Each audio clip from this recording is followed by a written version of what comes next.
What a pleasure to be here. My name's Lindsay Levin. I see lots of familiar faces. It's a real treat to be here. I left London 10 years ago when my family moved to New York, and I missed this whole incredible Conduit thing. And now everybody I know and love is part of the Conduit Club. So it's a real pleasure and a treat to be here tonight and to have this conversation with the two of you, who I'll introduce in just a moment, but also with the room.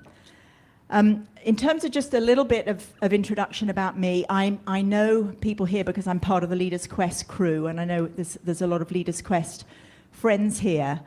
So I've spent much of my life working on leadership, and today I also work intensively on climate change. I lead a thing that I co-founded called TED Countdown, working on climate and work on a number of other projects and initiatives. And just very excited to have a really special conversation tonight. We're here to celebrate the publication of a beautiful book, which we're going to talk about. So a big welcome to my fellow guests. So Hrund Gunnsteinsdóttir, delighted to welcome you tonight. Hrund is, gosh, she does so many things. She's a writer, she's a producer, she's worked on conflict resolution, she's a filmmaker, and really a privilege to be here with you, and so looking forward to the conversation. And Louis V1, thrilled to be with you. VI. VI, so I knew I'd get that wrong. Louis I know, VI. we talked about it. We talked about it, and I knew I needed to check that again. Okay, But Louis you pronounced VI, my name sorry. really well. Oh, It was no, I did. That was excellent. bad. It I does knew stand for a number though, so it's fair enough. That was bad. That was bad. So Louis also, who does a ton of different things. He's a rapper, he's a musician, he's a filmmaker, he's a zoologist, and a bunch of other stuff that we're going to hear about. And we're going to start with the book. So I've had the good fortune, if you haven't bought one of the books already, you should at the end of the evening. I've had the good fortune to be able to read your book, and I love it. And I think part of the magic, actually, is that some of the things in here are ideas that we're used to hearing of from the east of the world. And to find you writing about something from the north, from Iceland, is very special. So tell us a bit more about the book and the core ideas that are in there. Thank you, and everyone. It's such a privilege and a pleasure to be here with you all. It's really moving. Before I tell you a little bit more about the book and InnSæi, I really want to extend my deepest thanks to my editor, Michelle Senior, who is here somewhere in the room, Lucy and Natalie and the others in the team, and if Jane is here as well, my agent, who fished me out of the pond of writers out there in the world. Really grateful for them to take me on this journey. So InnSæi is the Icelandic word for intuition. It's, you know, I've been very passionately interested in the world within for 20 plus years for personal reasons, and then it's just kind of become part of my life. And I've done a lot of reading and research and lots of conversations through different projects, including a film on InnSæi with my friend Kristín Ólafsdóttir, who is also here somewhere in the room. A documentary film called InnSæi, The Sea Within, or The Power of Intuition in North America. And so I had lots of conversations about intuition. And to me, intuition, InnSæi, means something in particular. And so I would have conversations with people from all over the world, from different disciplines, different sectors, different age groups, you know, from the spiritual realms to business, to science, what have you. And I realized that all of a sudden I was collecting this kind of like a continuum of definitions of intuition, which is on one extreme, intuition is an irrational impulse. You should never trust it. Do everything you can not to trust it. Over to intuition is something that is a sixth sense, and it's something that is even woo-woo or new age stuff. And especially 10 years ago, that was more common. And then to something in between, which is very rigorous, interesting research and writing and real-life case studies that show that when you harness intuition with reason, analysis, and logic, this is where we are able to harness our greatest intelligence. And this is when we see something emerge like genius, or simply really balanced people who really know how to lead their lives.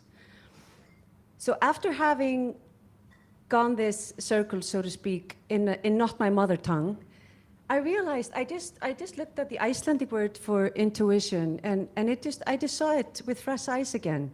It's like coming home. It's like, it really grounds me. So insai, the way that we've worked with explaining it is to say that insai is made up of two words. So the word is, so I'm a little bit of a nerd when it comes to words. So the word is like a universe in its own, much like every individual. So it's made up of in and sai. And in means into or inside, and sai refers to the sea or to sea. So in a beautiful poetic way, but also very literal way, insai means the sea within.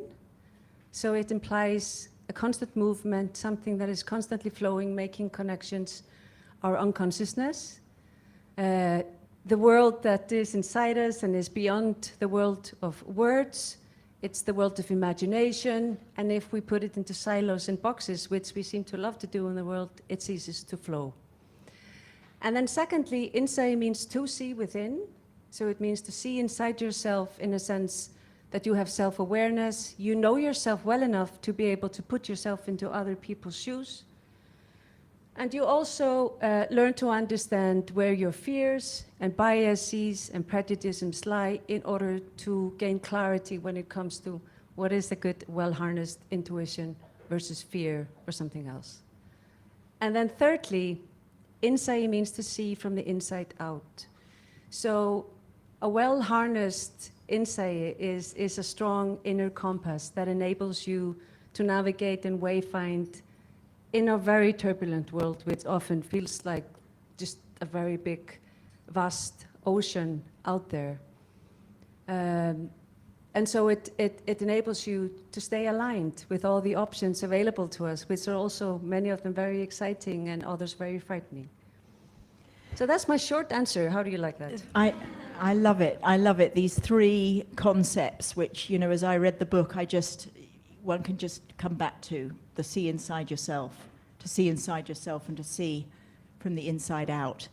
And you two only met back in the autumn, the fall, and you clicked. And we can talk a little bit about that as to how that resonated. But Louis, first tell us a bit about you and what you do and why you do it. Yeah, so my name is Louis, VI, as we got before. And I mean, you summarized it pretty well. I mean, there's not much more to add, but I basically try and cross-pollinate music and in a bigger kind of realm art, because film is a bit included, but originally music, I try and cross-pollinate it with nature and try and get people that have been left out of the nature realm and the nature world to find a way for them to reconnect with that in a way that feels more authentic and different, and try and create a voice and a new tool for speaking about things like climate change and speaking about nature and speaking about the colonial legacy of climate change and climate justice, particularly for diaspora, particularly for working class. But at the root of all of that is me just being a massive nature geek for my whole life, and I studied zoology, which didn't help that. So tell us a bit more about when you really got climate, when you really got you studied zoology, so you had that passion, but then you kind of made this bigger connection and it led back to your music, and then we'll talk about how your work connects, but give us a bit of that story. Yeah, so I guess everyone always needs a personal moment to really bring them into something to kind of turn up the dial a little bit, and I definitely had one of those moments because in 2017, where my dad's side of the family is from, in the Caribbean, I'm from a tiny little island called Dominica, which is a bit of a nature paradise. It's really untouched and has, it must be 95% rainforest still. And it's a population of about 70,000. Couldn't have contributed to climate change less. Like, even if they wanted to, they couldn't have made even a dent in it. But it was obliterated by a hurricane in 2017, which was exacerbated by climate change. And it struck me how unfair that was, that this tiny population, this tiny island, was on the front line of climate change but hadn't done anything to contribute to it. And I quickly realized, oh, this is what's going on in the whole of the world, in the global south. And, you know, fast forward, I did a talk at COP26 talking about the colonial legacy of climate change. But that pulled me in, as well as a couple friends asking me to write a film 5 days before the last election, which was 1,000 years ago. Yeah, because we've had a lot of unelected people, for people that aren't from here. Yeah, and that was trying to get young people of color to vote based on climate change issues. So I think that's when I got pulled into it and started being more outspoken, but it was something that I was always aware of. But I also feel like we live and die on the, we live and die in our own echo chamber, and it's about getting people that are on the fence to come over and understand that, you know, this is a paradise of a planet that is worth fighting for. Yeah, so Hrund, I know with the book, there's beautiful exercises in the book, so it's very practical. And one of a number of things that you're seeking to do with it is to connect us to nature and the earth. So talk to us a bit more about that and what that means to you in writing. Yeah, so the way that I found my way into writing the book was to describe the world within us, which is so magnificent and extraordinary, and it's so complex, and to be honest, we know so little about it, was to try my best to describe it through the logic of the natural world, the ecosystems, and some of it I had kind of known and accumulated through my work in sustainability, but I also did lots of research on it, and it just really blew my mind how closely linked to it is, and it gave me this opportunity that maybe the reader will read the book about InnSæi, but discover as a side product how closely we are related to nature. Not only that, we are part of nature, and nature is part of us. And the reason why I embarked on this journey 20 plus years ago was because I had become very disconnected from the rest of me. I mean, I was just locked somewhere up inside my head. And so the more that I tried to get to know InnSæi, intuition, and embody it, the more I just physically I get it, how everything is interconnected. And I thought to myself, so why didn't I get it? And I started to think about, I worked with the UN, I resigned from a permanent position there. I've done my best in academia, all that. I've been well trained, and I tried to do my best, and I woke up one day and I thought, like, I feel totally fragmented and disconnected. I want to put myself back into the world, but why do I feel like the environment that I work in is the same? It's fragmented, it's disconnected. It's like, you know, we have this, InnSæi is fundamental to our intelligence, and so I better say it right away that it's not divorced from reason or analysis. So in order to reason well, you really need to have a good intuition. And InnSæi, intuition, our inner world, is kind of like the rainforest, and it's like human beings ourselves. So it's complex. You can't take apart a human being into its pieces and bits. Neither can you do that to the rainforest and put it back together and think that it's going to work like it did before. But we can do that to machines, right? We can do that to cars.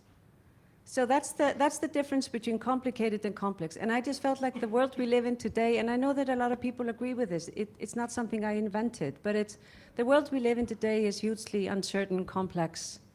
But we keep trying to explain it through tools that we might as well say goodbye to, because it's time for a different, sometimes I feel like it's really time for a revolution of how we think and how we are and how we interact. And so that's yeah. So Louis, when we met for a very wet coffee a few days back, one of the things you talked about was how we connect with sound. You're a musician, and how what you envision contributing in terms of sound and nature. And I'd love you to talk to people a little bit about that, how you're thinking, the stuff you're doing with the BBC and so forth, the role of sound in our relationship with the planet and the rest of life. Yeah, well, of course, I'm quite biased as a musician, but I think it's all right. Okay, and this is the example. I'm so sorry for repeating this because I keep repeating this, but I feel like it gets straight to the point. I hate horror films, so if you turned off the sound of a horror film, it's not scary anymore. Simple as that. Sound has this power. We're so inundated with visual stimulus, for both negative things and positive things, that as humans, it's very quick and easy for us to adapt, whether we know it or not, on a conscious or a subconscious level. But the thing that always cuts through is sound. Sound makes you feel, and in music particularly is something, it's an art form that so deals in feelings and conveys emotion. And I feel like when it comes to climate change, but when it comes to a lot of the world problems, the thing that we're missing in the communication is feeling. And that comes down to a lot with what you were saying. I feel like we're really missing a language, and that's not just the human sound as well. The sound that we have the potential of losing is the sound of this earth, the sound of this planet. And, you know, when we subject ourselves to the lack of that, for example, in urban environments like we're in right now, you know, if I go completely quiet, it's amazing how quiet it is right now.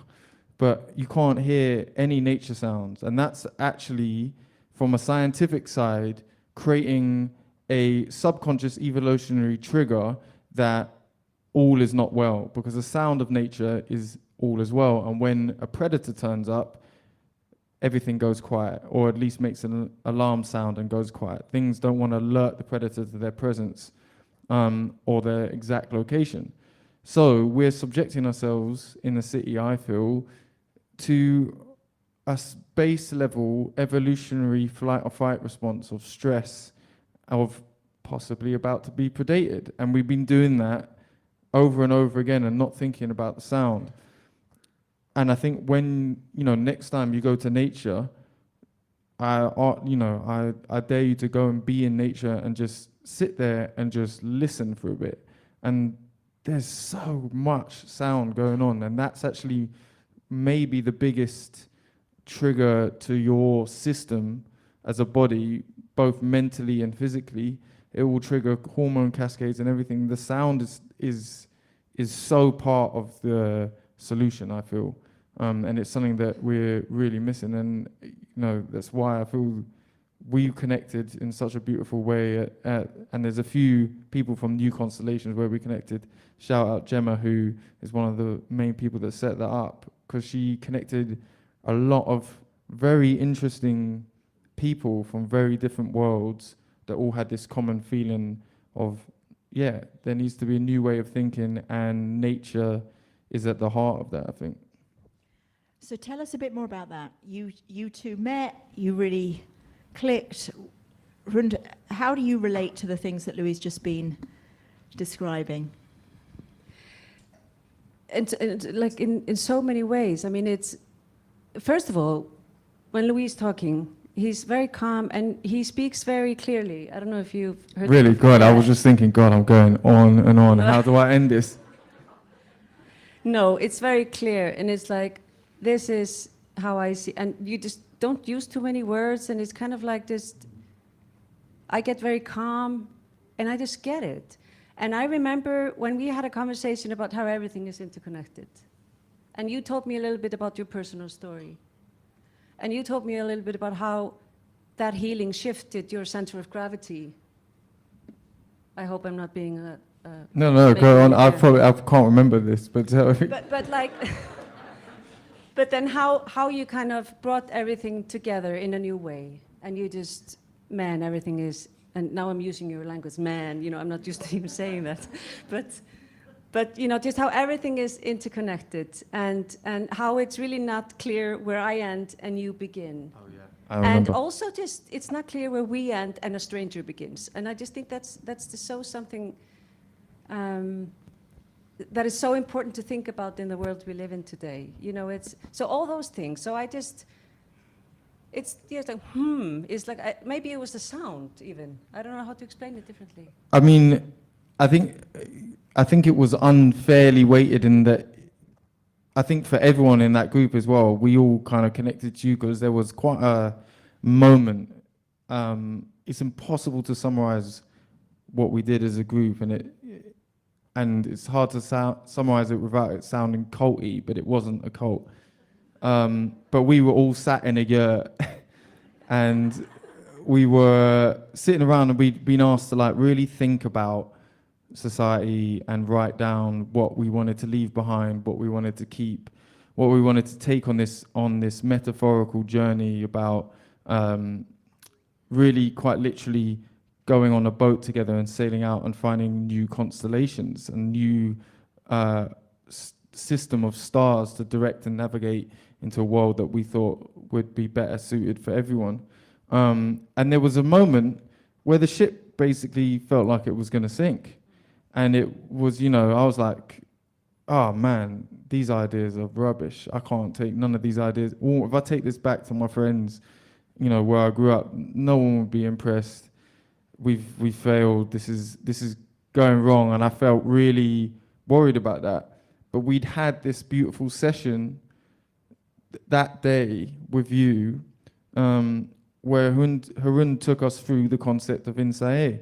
And it was, she wrote, I think, tell me if I get this wrong, but you told us to write down moments you felt that you had listened to your intuition and what was the outcome of that, and moments that you hadn't listened to your intuition and what was the outcome of that.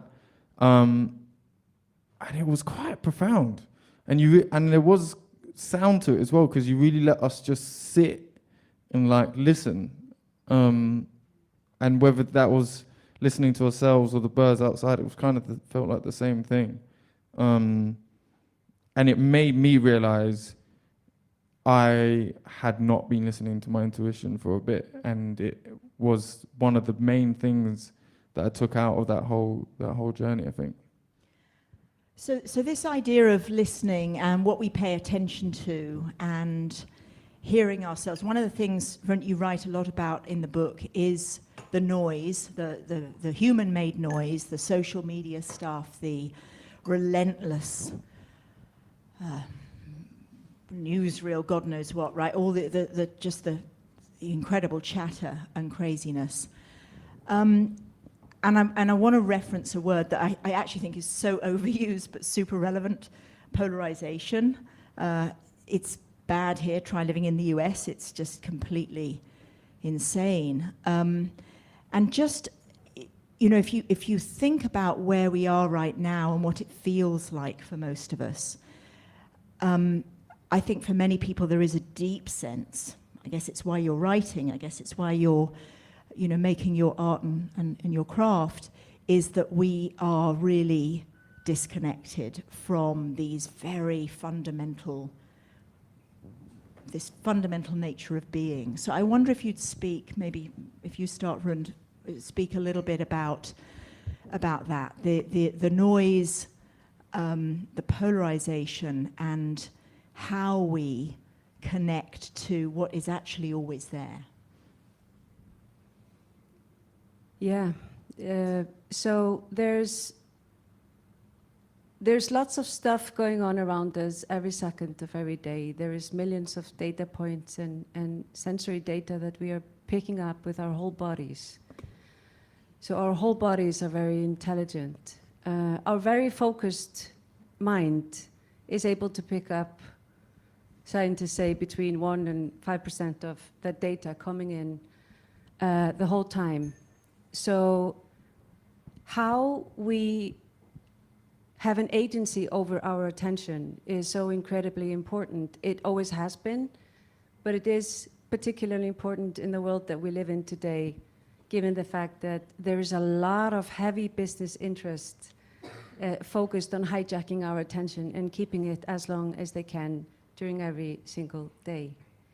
So there's lots of things that we pay attention to throughout the day, you know this. But do we pay attention to what it is that we actually pay attention to? And that's just the magic sentence for me. It's really transformed so much of the way that I've lived my life and the work I do, actually. And so that's hugely important, because what we take in, we are in charge, actually, of what we take in. So what we take in informs our perceptions and how we sense the world, and how we sense the world from within and other people, and how we position ourselves against others will be projected on everything we do, and everything we do has an impact. So it's a circle. So if I may, I mean, with polarization, I think it's kind of like a fragment, or it's like a child of this inclination we have. It's neurological, you know. We keep putting everything into boxes and silos and organizing it, and think that we are in charge of things, and we can see how things evolve into the future all the time.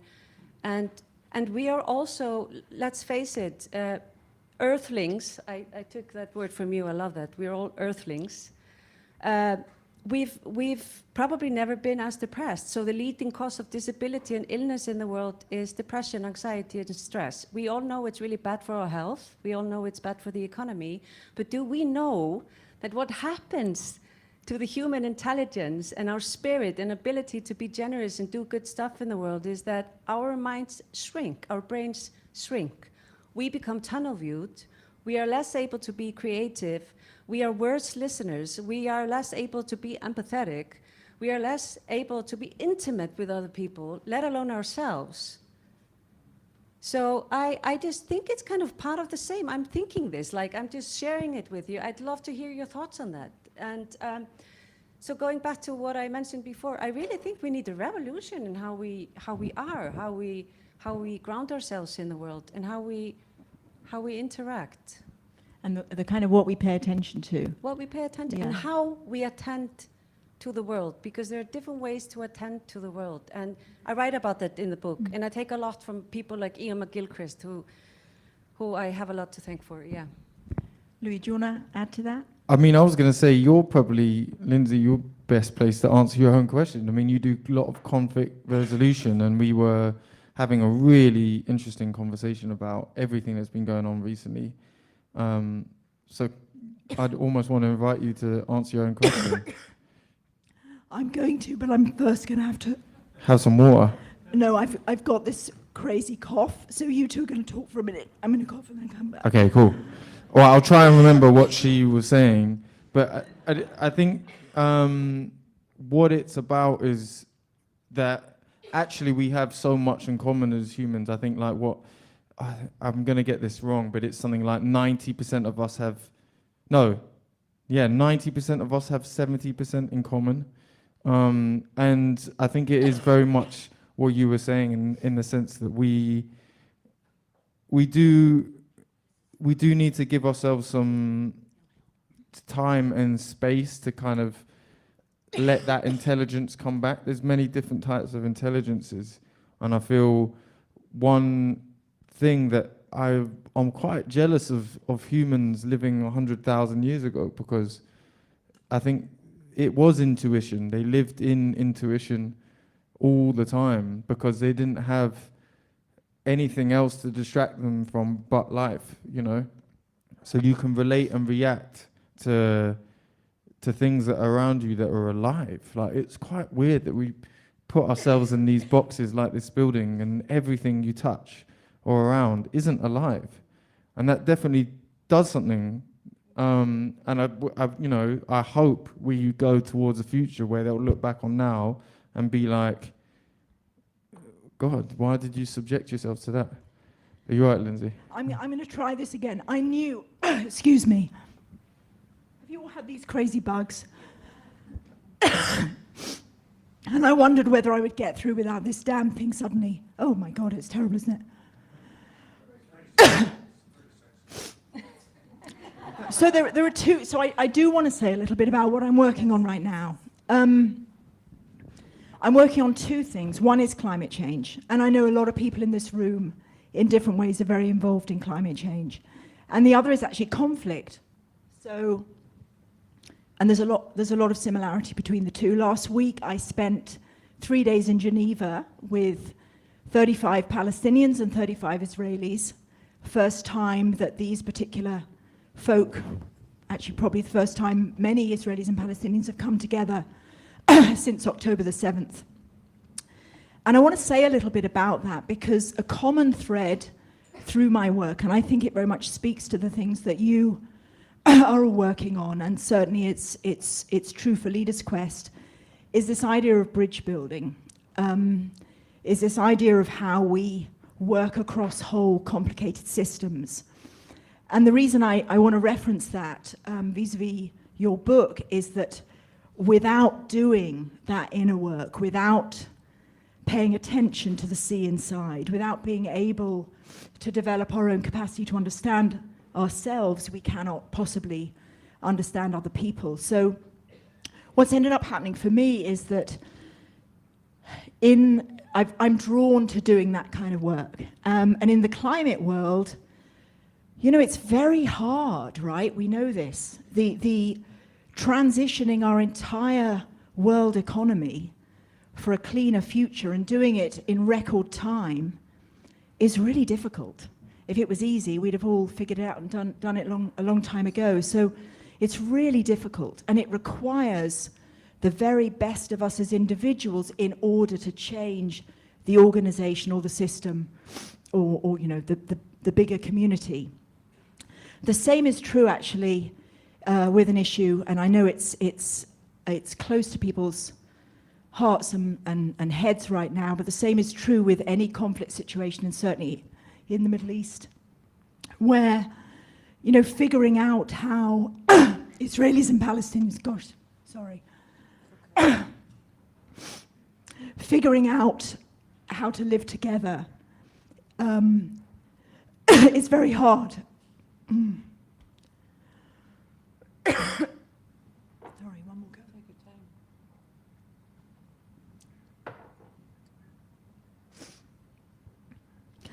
And it requires a blend of the ability to get stuff done, to focus, to take agency, to actually make things happen, and this ability to understand yourself enough that you can extend and have empathy even in the midst of terrible conflict. So, you know, the people that I was with last week included people who had lost family members on October the 7th and since in Gaza. And they were together, and we did incredible work together. And it was a very humbling but also really uplifting experience. So I wanted to reference that because I think it's all very much part of what you're both speaking about. We cannot build the kind of future that we want without doing the sort of work that you so beautifully describe in the book, and without making the kinds of connections that you are working on, Louis, and are bringing to life. Thank you for bearing with me with this horrible voice. Can I ask you something just Please. on that? Because you've been doing this sort of work for a very long time, and probably many of you in here, just to think about, is it the case that we are more open today to thinking about doing the work from within, to connecting within in order to be able to be good leaders or connect with other people and connect with the real issues of our time? Is it more recognized to do that sort of work now than it was, say, 15 years ago? Yeah, I think, you know, one of the reasons that I'm drawn to working on some of these big systemic problems is that the people that really make progress on them are people who do the deep work. You can't, you know, you don't make peace with your friends. You make peace with people that you're frightened of, or fearful of, or angry with, or, you know, filled with rage. And so the amount that's to be learned from people who've gone through crisis is tremendous, right? You know, and of course, many of us are no good at that. We can't find it in ourselves to reach out and find empathy, and it takes extraordinary people to do that. But they are the teachers that we need. And I think, you know, to your point about this moment, as we sense the world speeding up, maybe both really speeding, it's like we're in the midst of it, aren't we? You know, the weather is changing. Yesterday I spoke to a man who's responsible, the biggest potato producer in the US, in the North America, thanks to my lovely husband here, David. And he described how in his company, major corporation, they'd really got climate and the need to move to regenerative food because previously, once every 5 years, they had a major incident that impacted the crops, and now it was 5 to 6 times a year. And so they really realized. Now, the relevance of that, to your point about timing, is that I do think we're living through an extraordinary period, and I suspect that historians will, assuming they're around, will look back in a couple of 100 years and say, my God, those 2020s, those 2030s, those 2040s, that was an incredible time. And out of that, we are needing to turn more deeply to one another. And so there's something about being in the incredible turmoil that we're facing that I think it requires us to turn to one another. You know, the people that I was with last week, they know that unless they turn to one another, they do not have, neither side, by the way, they do not have a future. And they've got the wisdom and the will and the guts to pursue that. So there's something about now, which is why the work that you're both doing is so relevant. Louis, I can see you'll say something. Yeah, I think, I mean, you hit the nail on the head, and I think we live in a time that's like a lot of people feel scared and worried about and stressed about, and I was one of those people as well. But I also have, and maybe it's delusional, but I have this weird like hope and excitement, because when something's so broken, then you got no excuse not to fix it. And I think we're really at that stage, and my God, there's so much that needs fixing on every level. And there's a side of me that thinks, yeah, okay, this is kind of great, and what kind of an honor to live in a time where we do have a potential crossroads, or many. I mean, I really don't like the analogy of crossroads, because I think there's a 1,001 paths that we can take, and it's not, you know, the right one isn't necessarily going to be, you know, clean and nice path lined with trees and look perfect. It might be higgledy-piggledy and all up and down and everything. But I do think, yeah, I think we're in a time that if you apply yourself in the right way, is in a sense a privilege. From a purely scientific zoological biodiversity time, I'm pissed off, because I just want to be out there with the animals, to be honest.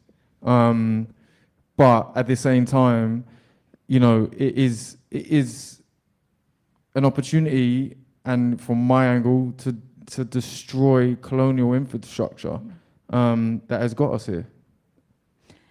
So one of the things we wanted to do was to give you a chance to experience Hrund's work. So I'm going to ask you, Hrund, now to take us through a little exercise of experiencing what you do and what you write and what you teach about. So over to you.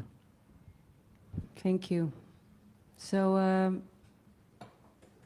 it's not going to be long. I just want to ask you and invite you to put your both feet on the ground if you can.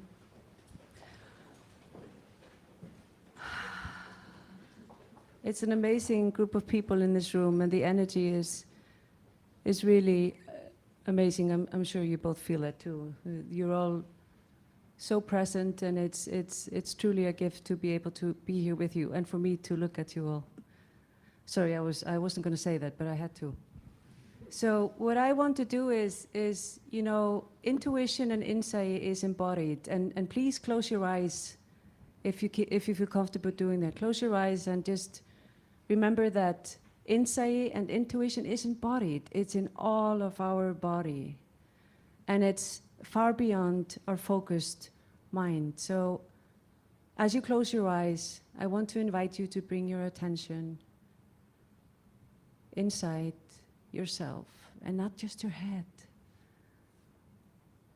And I think taking a deep breath to begin with is a good start, and I want to invite you to deeply breathe in and count to 3. And as you breathe out, try to do it on the count of 6. You could do it by piercing your lips like this.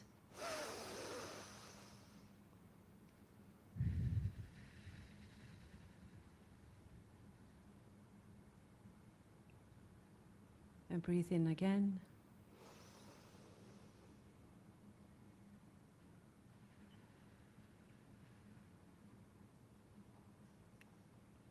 And do this after breathing again, and really put your attention on your body, on your chest, on your skin.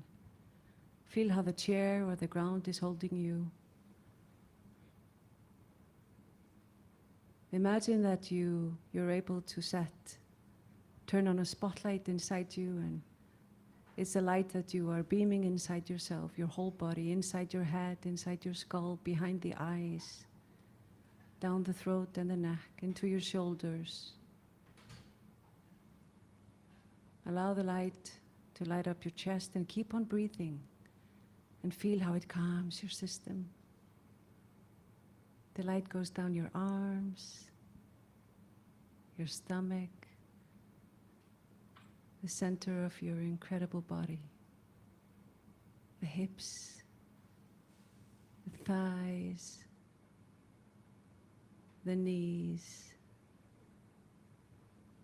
and the light goes down your legs, almost like water, fills your feet on the ground, and you feel the heaviness below your feet touching the ground.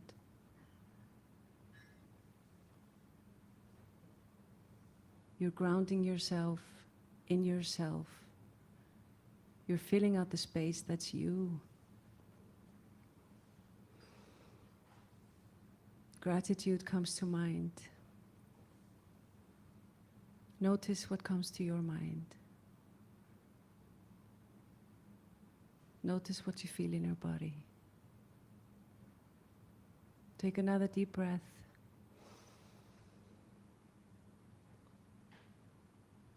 And breathe out slowly.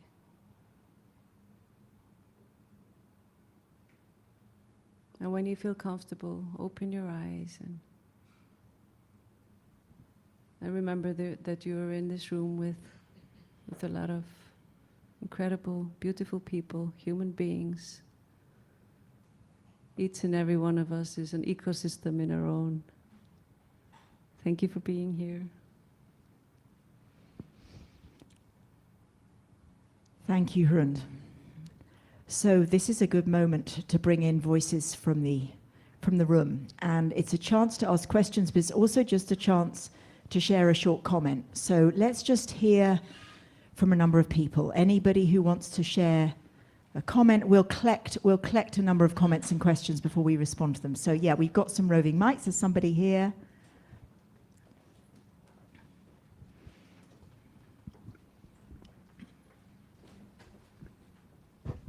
Hi, thank you so much for a really amazing discussion. So I had 2 cheeky questions. The first is about children, and it strikes me as a mum that children are born with so much intuition that they are totally engineered into, but so quickly our society and way of living fragments them and puts that into boxes, as you were saying. So what in your mind can be done to kind of encourage them to really be aware of it, and also be aware of those elements that are trying to distract them from that intuition? And then my second question was to Lindsay around the work you've done last week and how needed that is at this time and important, and I'm sure no one disagrees is part of, if not the only way of finding a solution through this conflict. But how do you grow that impact? Because 35 people on both sides is incredible, but it's not enough. So is there in your mind a way that you increase that? Wonderful. Let's hear a few more. We'll collect some more comments and questions, and then we'll gather them up. Other people, just raise your hand, and we'll move quickly with the mics here. Oh, good. Go for it. Yeah. Hello. Thank you for your talk, really interesting. My question is about other people. It's me,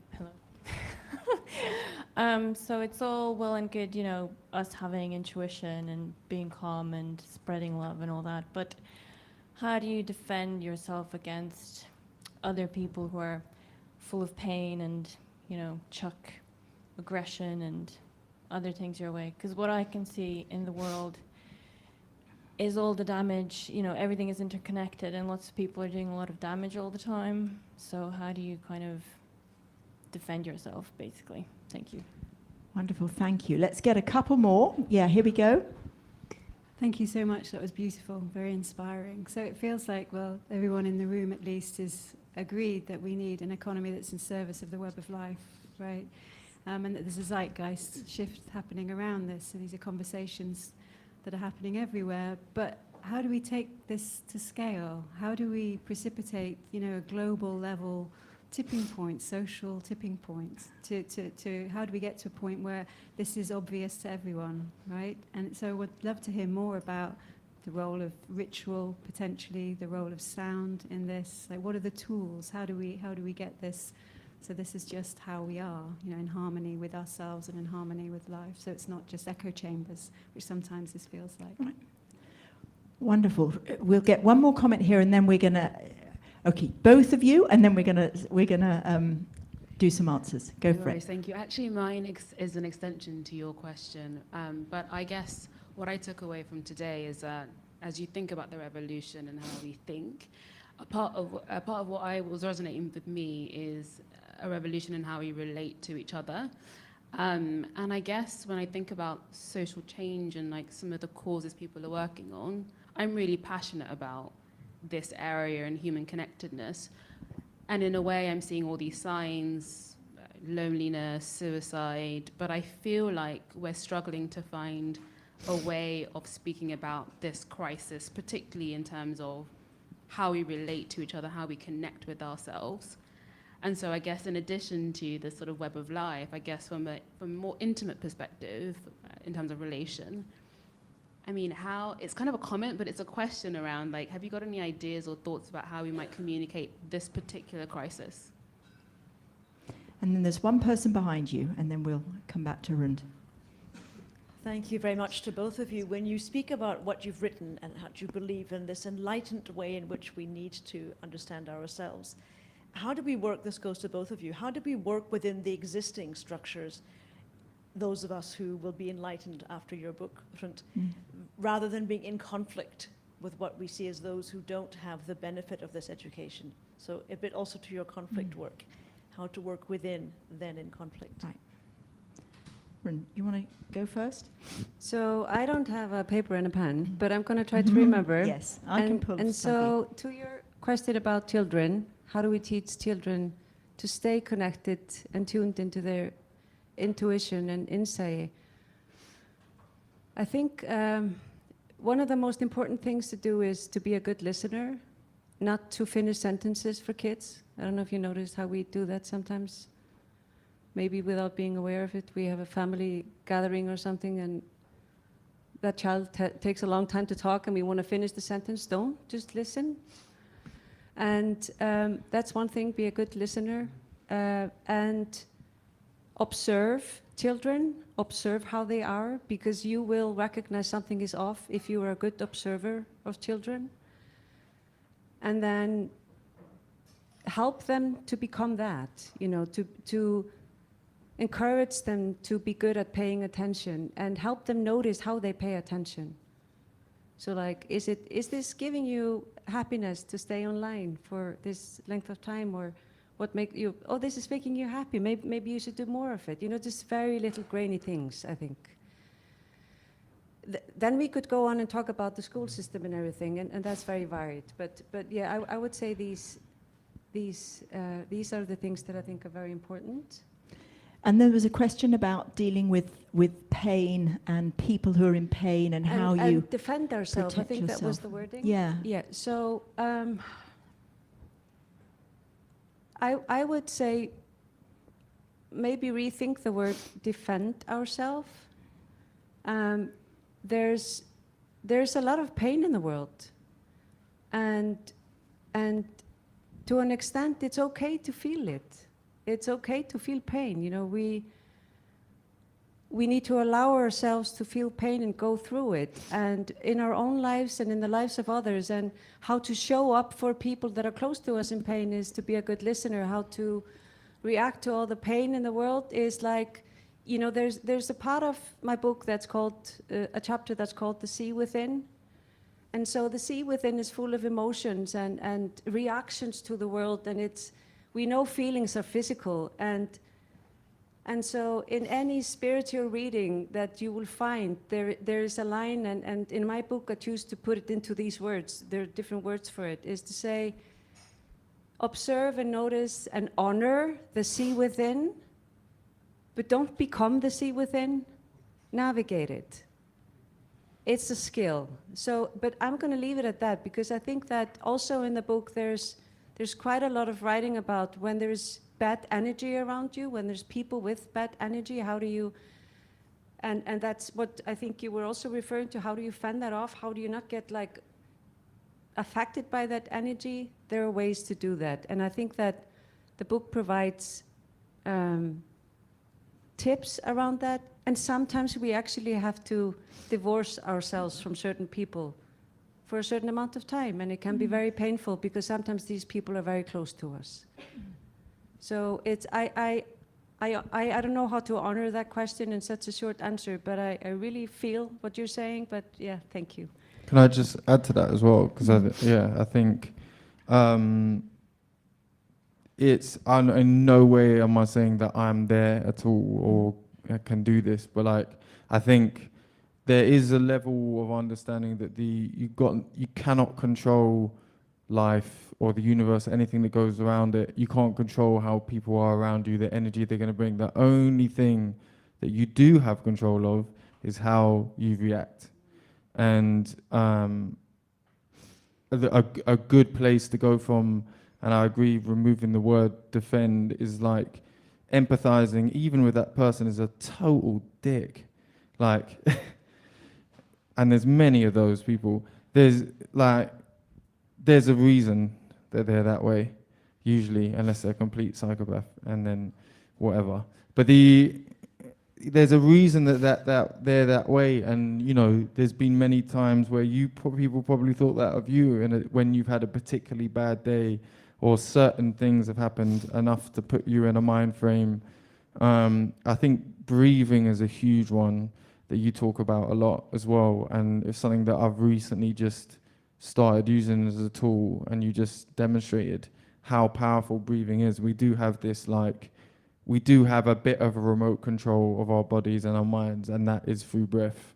And that's amazing, and it's something I think we're only just kind of reconnecting to as like a global society.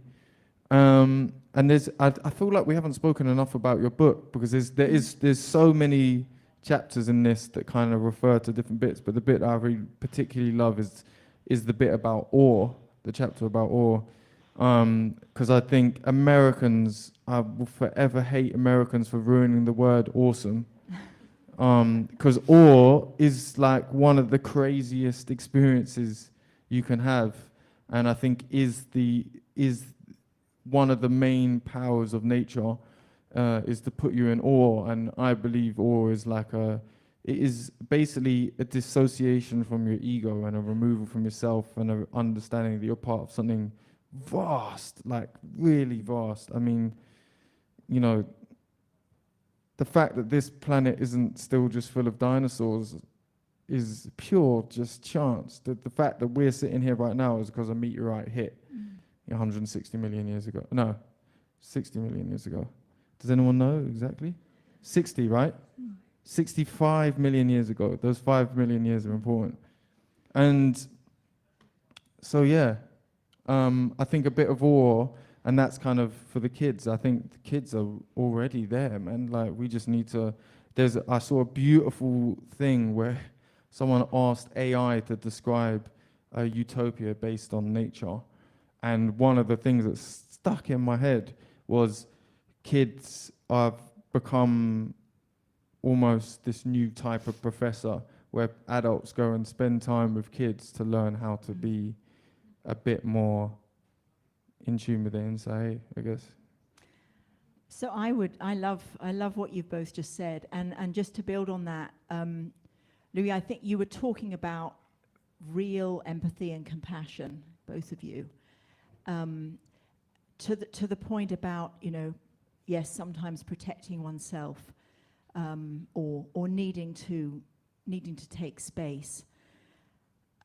I think, you know, so much of life is about sitting in the messiness and recognizing that we are all truly interconnected, and we truly are part of everything, including the bits that are difficult and painful and ugly. And, you know, I've got some of that in me too. That's part of who I am. When I started Leaders Quest, it was in part because I felt very sad at a lot of things I was seeing in the world. I went out and traveled and spent time in different situations and circumstances. And for me personally, there was this journey of going from being angry with somebody else, whoever I could find to blame for the things that were wrong in the world. And I think you were alluding to this, Louis, and you figured it out much younger than I did. I don't know about that. Well, from that anger, my perception is we're not short of anger, right? There's a lot of anger in the world. I probably don't need to add to it. From that to realizing that what was actually going on for me was what I came to think of as grief. So a sense of grief about disconnection, which is, you know, your book is about being connected as opposed to being disconnected. And there's a deep surrender in that, as when you realize that, you know, I'm part of everything that's beautiful, and I'm also part of the difficult stuff. That's part of who I am, and I can't other that. I can't stick a label on it and say that it's somebody else's problem. In fact, you know, the real growth, the real progress comes from recognizing that we really all are part of the same whole. So to the question about 35 and 35, you know, 70 people in the room, the first thing I'd say is that we need to tell many more positive stories. Most people want to be good. Most of us want to try to help make things more positive. And that is true amongst the people that we might think we really dislike or are fearful of, or, you know, assume in some sort of big way are in the wrong. And so, you know, one of the reasons I even raised that stuff from last week is every one of those people is doing incredible work. So it wasn't a random gathering, obviously. It was, you know, people chosen because they are leading some awesome initiatives, some incredible, sorry, I said awesome. They're leading extraordinary work to build a different future and a different world. So you're bringing together. Now, we don't tell enough of those stories because we have that horrible, you know, reptilian brain that kind of latches onto bad news. And so part of what I think we need to do is to actually go out and make the effort to talk about and find, in the most difficult circumstances, find people who are doing incredible work and tell other people about that, and go out and amplify that and celebrate it instead of looking for the fault and looking for the flaw and kind of, you know, looking for what's missing instead of what's really there. So in that kind of work, on whatever conflict, and the climate world right now is busy fighting itself, as some of you may have noticed, you know, people who believe in this are all fighting each other instead of, you know, so there are many areas of life where we're in conflict, and obviously something like Israel and Palestine is literally a hot and terrible war right now. But I think we've got to look out for the people who are doing great work in those circumstances, and then recognize that each one of them, what they're actually trying to do is to then have an influence on the people that they're responsible for. And actually their responsibility isn't changing the other side. Their responsibility is changing their own side. That's the work they've got to do. So it's much less about, you know, who's meeting across the divide than can I help my society and community be ready to build a different kind of world by discovering greater empathy and compassion for the people that I need to reach out to. And I guess I would just therefore say, you know, in conclusion, buy the book, read the book. That's what it's about, and that's why it's so precious and so very special. And we really owe you a debt of gratitude, Hrund, for writing such a wonderful book for us all to enjoy. And we're going to close with Louis, who is going to share. So he didn't bring all of his musicians and the whole band tonight, but he's going to share his voice. Yeah. God, I hope we answered some of the questions. It was really hard to try and remember it. I was trying to remember your question as well. The one thing I wanted to say as well is something I was at. God, it's going to sound like a total name drop now, but I was at Brian Eno's studio yesterday, and we had a presentation from this incredible professor, and he said, we've got to start really playing with the thinking of the future. We have historians that, you know, spend an entire career on the past. We don't really think about the future in the same way. And then the realization, the thing that really stuck for me, that came back when you were just saying, is we are living in someone else's imagination right now. Like the 1%'s imagination. This is their dream here, and we're living it. And we don't need to. We can imagine and create a completely different world. And I think, you know, getting in touch with intuition and daring yourself to imagine and kind of getting to know yourself. And I think there's 1,000 ways to live your life, but the commonality is across that 1,000 ways is just being yourself. And Louis, you're going to end with some of your poetry or lyrics. Go for it. So yeah, I thought, what can I do? So I was going to just kind of read out, speak out from mind, one of the verses from one of my songs of an album I released called Earthling. And the last verse I quite like reading out, like poetry, because it's told in the sense of imagining the force of life that's within all of us, that connects everything from trees to everything, is like a drug dealer selling like the different ingredients of life. It makes more sense when you hear the song. But I like the second verse. Okay. Actually, have you got the nature sound? So with sounds as well, I've got these incredible sounds that have been sent by Martin Stewart, who is like the David Attenborough of nature sound recordings, and I'm working with him on something amazing. And he had this incredible recording of a dawn in Dominica. So yeah, we played that at the same time. You're starting to see, yes, you're starting to see, it's not just in you, look harder, you'll see. I'm part of the seasons, part of the beach, part of the reason ants march on the beach. I'm part of you and the scars that you'll keep. I'm part of the youth that put scars on your knee. I'm in birds just as much as the bees, from every beast to the parts of the sea. From the herds to the seas, they disperse when they eat everything alive, well, because of me. I am the common denominator between you and everything above and below your feet, your lines of your hand like the leaf of a tree. I got the ingredients, fam, what you need. Ain't no difference between you and a plant. You both share me, and one day I'll depart. Rah. Thank you.